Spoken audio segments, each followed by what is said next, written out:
अगर आप teacher education resource वाले टेलीग्राम ग्रुप में होगे तो अब तक आपको ऑलरेडी पता चल चुका होगा कि DU BEd 2022 का आंसर की रिलीज हो चुका है। अगर कोई ऐसा है जो इस टेलीग्राम ग्रुप में नहीं है तो इसका लिंक डिस्क्रिप्शन बॉक्स में दिया हुआ है। आपको अपना आंसर की कैसे चेक करना है उसका लिंक आपको इस टेलीग्राम ग्रुप में ही मिल जाएगा। और अगर आप टीचर एजुकेशन के फील्ड से जुड़े हुए हैं तो it is must and very important for you to join this teacher education resource Telegram group. DU BEd का कट ऑफ कैसे कैलकुलेट होता है, क्या मेरिट जा सकती है, उन बातों को समझने के लिए चैनल के प्लेलिस्ट में जाइए। वहां पर DU BEd 2022 वाला प्लेलिस्ट होगा और उस प्लेलिस्ट में कट ऑफ से लेकर छोटे से बड़े सभी प्रकार के डाउट्स, क्वेरीज और अपडेट्स को कवर किया गया है। तो DU BEd 2022 का आंसर की चेक करने के लिए आपको nta.ac.in वेबसाइट पर आना है। जब आप इस वेबसाइट पर आओगे तो यहाँ देखो लेटेस्ट @NTA लिखा होगा। यहाँ पर जो भी लेटेस्ट NTA के अपडेट्स हैं वो सारा कुछ आपको शो कर रहा है।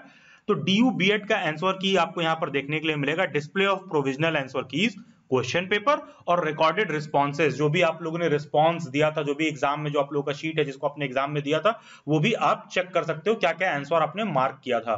तो मैं नोटिस को आप लोगों को समझा देता हूं एक बार, ध्यान दीजिए। इसमें आंसर की भी अवेलेबल है, क्वेश्चन पेपर भी अवेलेबल है और जो भी रिस्पॉन्स आपने मार्क किया था वो भी अवेलेबल है। इसको आप केवल और केवल शाम 5 बजे 9 नवंबर से 11 नवंबर के रात में 11:50 PM तक ही देख सकते हैं। अगर आप इस ड्यूरेशन के बीच में लॉगिन करके डाउनलोड करके अपना आंसर की नहीं चेक कर रहे हो तो आप उसको बाद में नहीं चेक कर सकते हो। कोई भी आदमी इसको बाद में देख रहा है और सोच रहा है कि सर क्या हम इसको बाद में लॉगिन करके चेक कर सकते हैं, क्या कोई तरीका है? नहीं, एक बार ये डेट ओवर हो जाएगा तो किसी भी तरीके से आप इसको दोबारा से चेक नहीं कर सकते हो। ध्यान दीजिएगा, किसी भी क्वेश्चन में आपको डाउट हो, आपको लग रहा है कि नहीं मेरे हिसाब से ये आंसर नहीं ये होना चाहिए, ये आंसर नहीं ये होना चाहिए, तो पर क्वेश्चन क्लेम करने का ध्यान दीजिएगा। अगर NTA जो भी आंसर की दी है उस आंसर की में बहुत सारे मिस्टेक्स हैं, कई बच्चे मुझे ऑलरेडी मैसेज कर चुके हैं कि सर इस क्वेश्चन में डाउट है, ये क्वेश्चन मिस्टेक है। तो अगर आपको उस क्वेश्चन को क्लेम करना है तो पर क्वेश्चन आपको 200 रुपए का फी देना होगा। ध्यान दीजिएगा, ये फी नॉन रिफंडेबल होता है। एक बार पैसा दे दिया तो दे दिया, अगर 5 क्वेश्चन गलत हैं तो आपको लगभग 1000 रुपए खर्च करना पड़ जाएगा। वो जो आपको पैसा लगाना है उस पे क्वेश्चन जो भी आपको क्लेम करना है उस पे मैं आपको बाद में समझाऊंगा कि क्या एक बेहतर तरीका आपके पास हो सकता है। इन मीन टाइम मैं लॉगिन करके दिखा देता हूं कि कैसे आपको आंसर की चेक करना है। तो आपको इस लिंक पर क्लिक करना है, ये टीचर एजुकेशन रिसोर्स वाले टेलीग्राम ग्रुप में भी दिया हुआ है।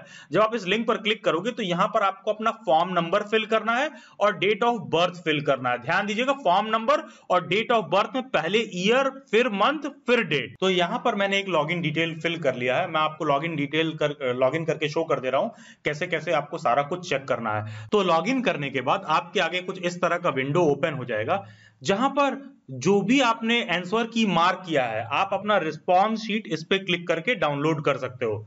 अगर आपको आंसर की चेक करना है कि क्या एग्जैक्ट आंसर की है और यूनिवर्सिटी किस क्वेश्चन को सही मानती है तो आप इस पे क्लिक करोगे। और अगर आपको अपना स्कोर कार्ड चेक करना है तो आप व्यू स्कोर कार्ड पर क्लिक करोगे। ध्यान दीजिएगा, बहुत सारे लोग व्यू स्कोर कार्ड पर क्लिक कर रहे हैं और उनका स्कोर नहीं शो कर रहा है या 0 शो कर रहा है। इस पे पैनिक और परेशान नहीं होना है, कोई दिक्कत नहीं है, ये कुछ टाइम बाद अपडेट हो जाएगा, नॉट टू वरी, ठीक है। बाकी आप जो आपका रिस्पॉन्स शीट है और आपको लगता है कि नहीं इसका ये क्वेश्चन होना चाहिए और NTA इसको गलत मान लिया है तो आप जो टेंटेटिव आंसर की है, जो इंटरिम आंसर की है, उससे आप क्रॉस चेक कर लो कि NTA क्या आंसर की मान रहा है। अगर आपको लगता है कि किसी क्वेश्चन का आंसर NTA ने गलत दे रखा है तो आप अपने पोर्टल में लॉगिन कर सकते हो और यहां पर ऐड चैलेंज आप कर सकते हो, ठीक है। तो जब आप ऐड चैलेंज करोगे तो सभी क्वेश्चंस आपको सीक्वेंस वाइज वो शो करता है, ठीक है। और उस सीक्वेंस में आप जिस भी क्वेश्चन में आपको डाउट हो उसको आप एज अ चैलेंज सेलेक्ट कर सकते हो। और इसी के साथ हम देख पा रहे हैं एक तो NTA वालों ने आंसर की इतना लेट दिया है, ऊपर से इनकी वेबसाइट भी हैंग चल रही है। अरे कब तक तेरी गलतियों का टोकरा मैं अपने सर पर घुमाता रहूंगा? मैंने कहा था जाओ। अब क्वेश्चन उठता है कि सर प्रोबेबिलिटी ऑफ सिलेक्शन क्या है, कि सर अगर मैंने आंसर की चेक कर लिया है, मेरा so and so score card बन रहा है, प्रोबेबिलिटी ऑफ सिलेक्शन क्या है, कितना प्रतिशत है कि मैं सेलेक्ट हो सकता हूं। देखो, पहला तो जब आप आंसर की चेक करोगे तो आपको ये वाली फीलिंग तुरंत आने वाली है।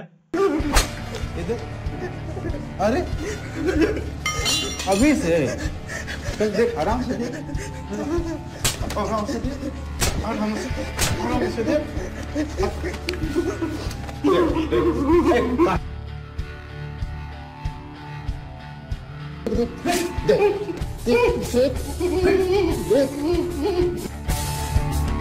खैर सिलेक्शन का प्रोबेबिलिटी समझना है कि क्या प्रोबेबिलिटी है कि आपकी सिलेक्शन हो सकती है कि नहीं, आपका कितना स्कोर बन रहा है।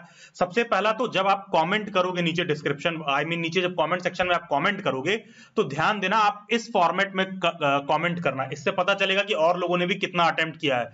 आप मेरे को इंस्टाग्राम पर मैसेज कर सकते हैं जिसका लिंक डिस्क्रिप्शन बॉक्स में दिया हुआ है, या फिर ये यूजर आईडी आप इंस्टाग्राम पर सर्च करिए।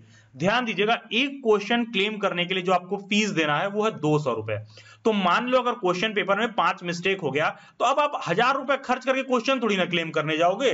तो देखो मैं क्या करूंगा, किसी एक कैंडिडेट के पोर्टल से लॉगिन करके सभी क्वेश्चंस मैं क्लेम कर दूंगा जो भी आप लोग बताओगे कि गलत है। तो जो भी डेली बाइट्स के ऐसे स्टूडेंट हैं जो हमारे कभी प्रिपरेशन बैच में थे या उन्होंने डीयू बीएड की 2022 में मेंबरशिप ली थी, तो वो लोग तो सीधा व्हाट्सएप हैंडलर को ही स्क्रीनशॉट भेज दें कि मैम हमको इस क्वेश्चन में इशू है और ये क्वेश्चन हमें क्लेम करना है, तो हम किसी एक कैंडिडेट के पोर्टल से लॉगिन करके उस क्वेश्चन को क्लेम कर देंगे। जो भी डेली बाइट्स में पेड मेंबर नहीं है या प्रिपरेशन बैचेस में ज्वाइन नहीं थे, वो सभी स्टूडेंट मेरे को इंस्टाग्राम पर मैसेज कर सकते हैं या फिर contact@delhibytes.in, जो डेली बाइट्स हमारी कंपनी है उसके मेल पर भी आप मेल कर सकते हैं contact@delhibytes.in पर।